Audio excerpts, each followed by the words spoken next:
प्यारे दोस्तों, बहुत-बहुत स्वागत है आपका अपने चैनल यूजीसी नेट साहित्य दर्पण में। तो जैसा कि आपको पता है कि हम internet, JRF, set, TGT, PGT की तैयारी हिंदी विषय से इस चैनल के माध्यम से कर रहे हैं। हमने कहा था कि हम हिंदी आलोचना की महत्वपूर्ण प्रश्नोत्तरी लाइव करेंगे, लेकिन कुछ महत्वपूर्ण कार्य और बारिश की वजह से फ्रेंड्स मैं लाइव नहीं कर पाई, उसके लिए माफ़ी चाहूँगी। मैं आपको बताना चाहूँगी कि कौन-कौन से महत्वपूर्ण आलोचक हैं, जिनका अध्ययन आपको करना है और इनसे ज़्यादा आपको इन अध्ययन नहीं करना है ना? क्योंकि प्रकाशन वर्ष काफ़ी ज़्यादा है होते हैं तो याद करना हमारे लिए काफ़ी मुश्किल हो जाता है। तो सबसे पहले आपको बता दूँ कि शुक्लोत्तर युगीन आलोचकों का अध्ययन आपको करना है। इसके बाद मार्क्सवादी वादी आलोचक हैं कुछ महत्वपूर्ण जिनका ज़िक्र हम वीडियो के माध्यम से कर देंगे आज ही, उनको उनको पढ़ना है। और कुछ समकालीन आलोचक हैं, जो कि नई समीक्षा के अंतर्गत आ रहे हैं, तो समकालीन आलोचकों का अध्ययन भी आपको करना है, ठीक है? तो चलिए प्रश्नोत्तरी के माध्यम से स्टार्ट करते हैं। सबसे पहला प्रश्न हमारे स्क्रीन पर है कि प्रगतिशील साहित्य के मानदंड किसकी आलोचनात्मक कृति है? रामविलास शर्मा की, रांगे राघव की, विजय देवनारायण शाही की या फिर कमल किशोर गोयनका की? तो जो हमारा करेक्ट आंसर है, बी नंबर करेक्ट है, रांगे राघव की है, ठीक है?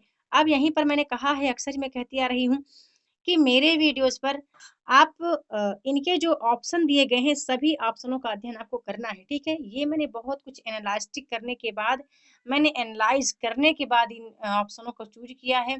पीवाईक्यू को देखने के बाद, है ना, जो पुराने प्रश्न पत्र हैं, उनको अच्छे से बखूबी सबको देख करके इन प्रश्नोत्तरी को मैंने तैयार किया है। तो वीडियो के अंत तक आप बने रहें और हमारा जो करेक्ट आंसर है, मैंने बता दिया कि बी नंबर करेक्ट है।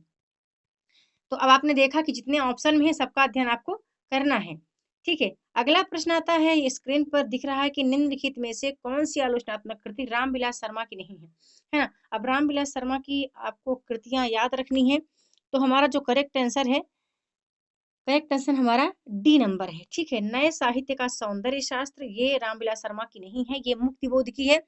और मुक्तिबोध की एक और रचना है कामायनी एक पुनर्विचार, जो कि 1961 में प्रकाशित हुई है। तो कामायनी एक पुनर्विचार भी आपको मुक्तिबोध की रचना याद रखनी है, ठीक है?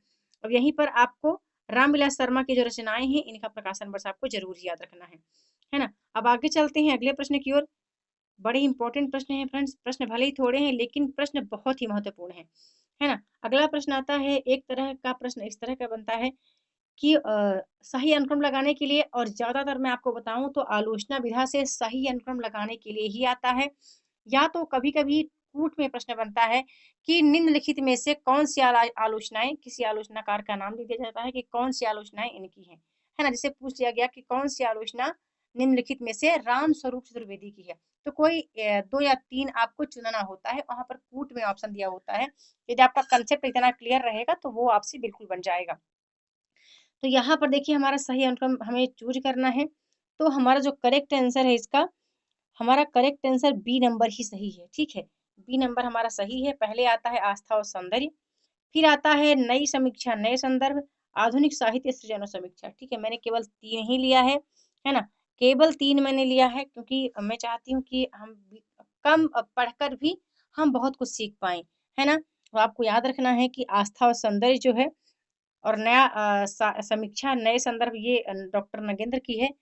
और वाजपेयी जी की है आधुनिक साहित्य सृजन और समीक्षा। तो आपको वाजपेयी जी की, डॉक्टर नगेंद्र की आलोचनात्मक कृतियों को अच्छे से याद रखना है। आगे चलते हैं अगले प्रश्न की ओर। अगला प्रश्न हमारा आता है कि निम्नलिखित में से कौन असंगत है? एक प्रश्न इस टाइप का बन सकता है। आलोचक के मुख से नामवर सिंह, लोकवादी तुलसीदास विश्वनाथ त्रिपाठी, तुलसीदास देवराज उपाध्याय या हिंदी साहित्य के 80 वर्ष सिद्धांत सिंह चौहान।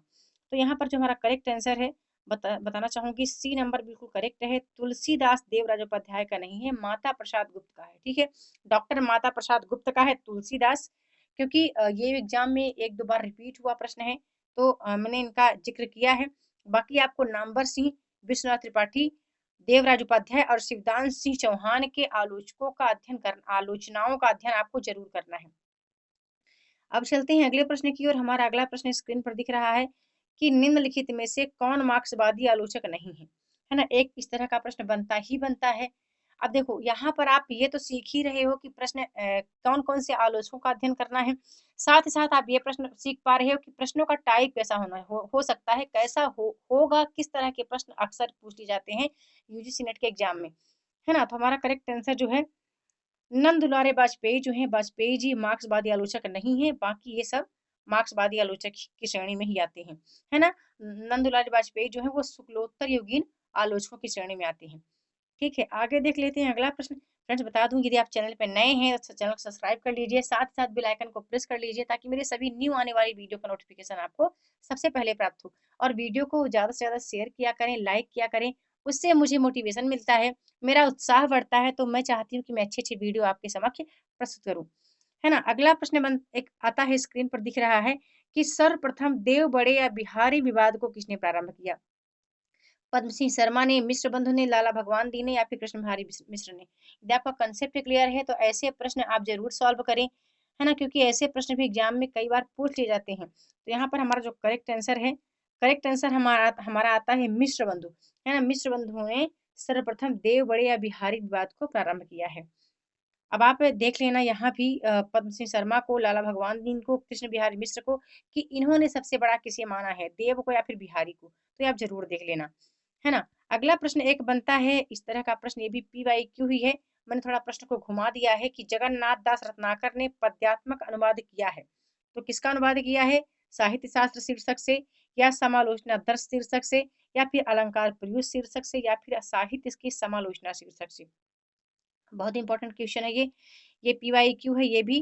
तो हमारा जो करेक्ट आंसर है बी नंबर करेक्ट है, समालोचना दर्श शीर्षक से, है ना। जगन्नाथ दास रत्नाकर ने पद्यात्मक अनुवाद किया है।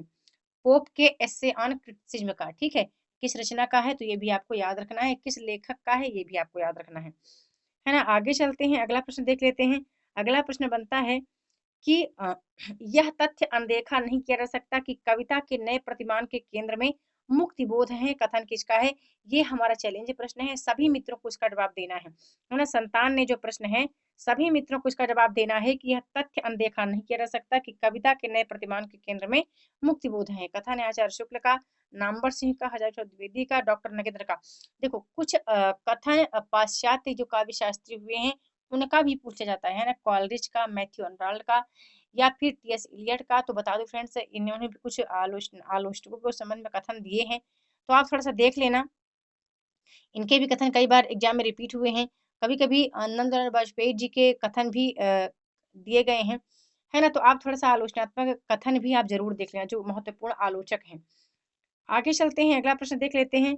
अगला प्रश्न हमारा है, कामायनी का पुनर्मूल्यांकन कृति किसकी है ना। अब एक बात यहीं पर और कहना चाहूंगी, मैं बार बार रिपीट करती हूँ कि कामायनी जितने आलोचकों ने लिखा है उसको आप एक अलग से नोट करके रखें अपने कॉपी में, अपने पुस्तक पर, है ना। क्योंकि फ्रेंड्स यहाँ से कामायनी विधा से जो कामायनी के आलोचक हुए हैं वहां से प्रश्न कई बार रिपीट होता है, और हम क्या करते हैं वहीं पर हम मिस्टेक कर जाते हैं। तो मैं कहना चाहूंगी कि आप ये कामायनी कामायनी वाला अलग से आप नोट करके ही रखें।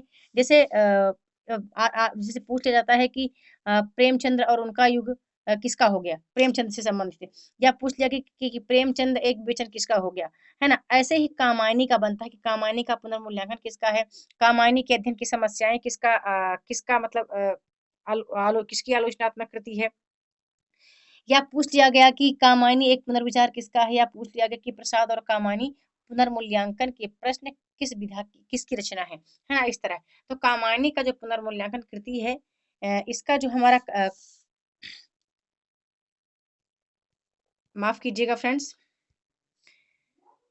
तो हमारा जो करेक्ट आंसर है इसका बी नंबर करेक्ट है, राम स्वरूप चतुर्वेदी, है ना। तो मैंने कहा कि जो जो मतलब एक ही टॉपिक या एक ही कवि रचनाकार को लेकर जो रचनाएं लिखी गई हैं तो उनको आप एक अलग से पेज पर जरूर अवश्य लिखा करें। ठीक है, चलते हैं अगले प्रश्न की ओर। अगला प्रश्न भी इंपॉर्टेंट है, ऐसा भी प्रश्न एग्जाम में कई बार रिपीट होता है कि हिंदी में मार्क्सवादी आलोचकों का सही अनुक्रम बताना है, या फिर कुछ और ही मार्क्सवादी आलोचकों के सिवा जो आलोचक हुए हैं, जैसे शुक्लोत्तर युगीन है, द्विवेदी युगीन है, भारतेंदु युगीन है, या जो समकालीन आलोचक हुए हैं, नई समीक्षा के आलोचक जो माने गए हैं, आपने उसको भी ध्यान रखना है। हो सकता है कुछ आलोचक भारतेंदु युग से हों, किसी को कुछ प्रगतिवादी आलोचक हों, और कुछ आलोचक समकालीन हों। तो इन सबको मिला करके इस तरह के प्रश्न बन सकते हैं। यहाँ पर केवल पूछा गया है कि मार्क्सवादी आलोचकों का सही अनुक्रम बताना है, या उनका जन्मक्रम पूछा जाता है। तो ये चीजें आप एक ध्यान रखना। तो यहाँ पर जो हमारा करेक्ट ऑप्शन बनता है मार्क्सवादी आलोचकों को लेकर के, तो ए नंबर हमारा करेक्ट है। रामविलास शर्मा, शिवदान सिंह चौहान, अमृत राय और नामवर सिंह। ठीक है, रामविलास शर्मा 1912 में, शिवदान सिंह चौहान 18 में, 1921 में अमृत राय और 1926 में नामवर सिंह का जन्म हुआ है। तो ये चीजें आप जरूर याद रखें। ठीक है, अगला प्रश्न आता है कि दक्षिणी हिंदी का साहित्य किसकी कृति है। ठीक है, दक्षिणी हिंदी का साहित्य किसकी कृति है आपको बताना है। तो सभी मित्र इसका आंसर टाइप करेंगे। ठीक है, सभी मित्र इसका आंसर देंगे। उम्मीद करती हूँ ये वीडियो आपको अच्छी लगी होगी। आपको ये चीजें अवश्य पता चल गई हैं कि किसकी किसकी आलोचनाएं हैं जो आपको अच्छे से याद रखनी है ना, क्योंकि बार बार इन्हीं का पूछा जाता है फ्रेंड्स। आचार्य शुक्ल हो गए, वाजपेयी जी हो गए, रामविलास शर्मा हो गए, डॉक्टर नगेंद्र हो गए, नामवर सिंह हो गए, रमेश चंद्र शाह हैं, विश्वनाथ त्रिपाठी हैं, शिव मंगल सिंह चौहान है ना, परमानंद श्रीवास्तव हैं। तो इन्हीं की आलोचनाएं बार बार रिपीट होती हैं। तो उम्मीद करती हूँ कि आपको वीडियो पसंद आई होगी। यदि पसंद आए तो लाइक और शेयर जरूर किया करें। यदि आपको कहीं कुछ दिक्कत हो रही है, आपको लग रहा है कि आपको चीजें समझ में नहीं आ रही हैं, तो आप कमेंट करके बता सकते हैं। तो वीडियो के साथ बने रहने के लिए बहुत बहुत धन्यवाद।